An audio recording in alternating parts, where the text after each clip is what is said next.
Hi everybody, my name is Ethan Haggart and I am your Oklahoma State 4-H Secretary. And today I'm going to be teaching you guys how to make your own homemade bouncy ball.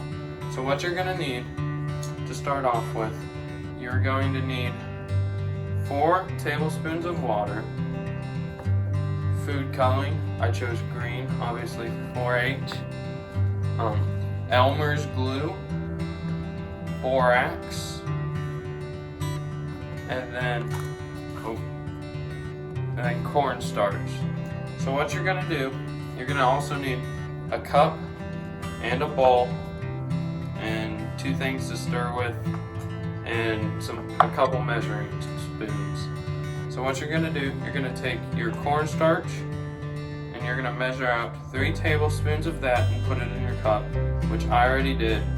Then you're going to take a half a teaspoon, if I can get it, of borax and put it in there. And you're going to stir those up first. It's kind of like your dry ingredients whenever you're baking. It's kind of what this is.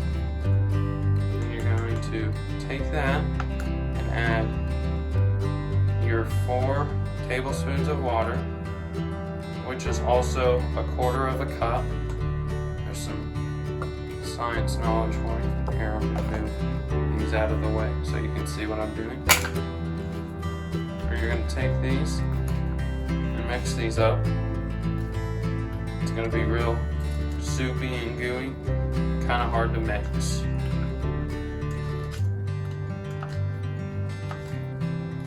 So then what you're going to do, after you make that, you're going to set that aside.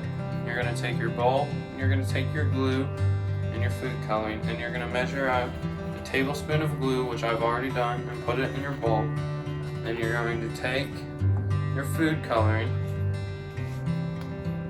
and you're going to take it and put a couple of drops in.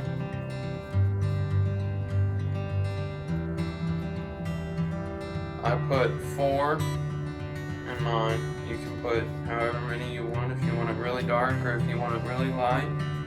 But the more food coloring you put in it, the messier it's going to be. Which this is also going to get messy, so you might need some gloves and a tablecloth, which I have. I just haven't put them on yet. And you're going to take your glue and your food coloring, and you're going to mix them up nice and good to where it's all one color, which I have here. And you're going to take your borax, cornstarch, and water mixture. I'm going to give it another couple good stirs because as it sat, the cornstarch kind of clumped up at the bottom. So you're going to want to stir it up.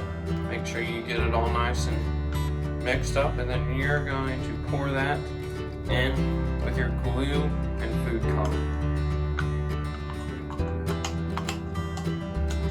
And what this is going to do is it's taking your, what were your dry ingredients until you put the water in it, and mixing them with your wet ingredients to form the solution. Then you're going to take it and you're going to start to stir it. As you stir it, it's going to start clumping up immediately, which you'll notice, which is the cornstarch, the borax, and the glue and the water all reacting to each other and clumping up. And once you it'll take you a little bit of stirring before you kind of get it worked up to where you want it, to where you're going to take it out and roll it with your hands. See right now, you kind of work it in, get all the wet stuff, or as much of the wet stuff in together as possible, and you kind of just work it in all together. So you get it to about where I am right now. It's kind of, you can pick it all up and it's kind of in one big glob. Then this is where you're going to want your gloves, because otherwise your hands are going to stain. They might be stained for a couple of days, so just a warning. If I can get the gloves on.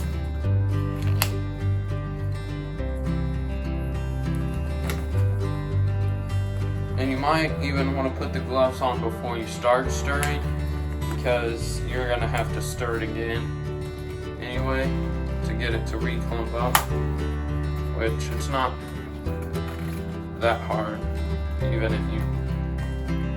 But then after you take it, you get it in one big glog like this. You're going to take it, set it in your hand, get it off the spoon, spatula, whatever you're using. You're going to want to start rolling. And then here, after a while, you're going to want to take a paper towel and wipe your hands, and you're going to want one to kind of wipe your hands off with, and you're going to want one to wipe the ball off with. I forgot to set my paper towels out, so my lovely assistant, aka my mom, just handed me some. So I'm going to set it down, wipe off the stickiness off my hands, setting the ball down on the paper towel. Well, it's not really a ball yet, but what will be the ball on the paper towel kind of soaks up some of the moisture that is going to take from you rubbing it. It's going to be rubbed out anyway. Kind of just speeds up the process a little bit, and you just kind of sit here and roll it for a while.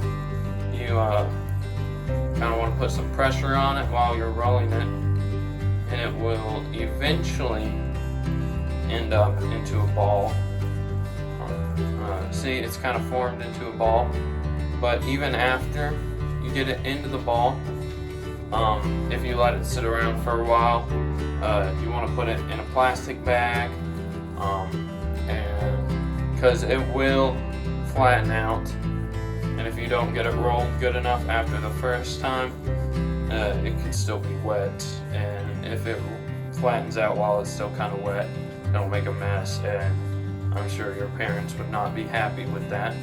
So I'm going to set this aside on the tray. And here's what the ball will look like after a while of rolling it. It's hard, it kind of sits there.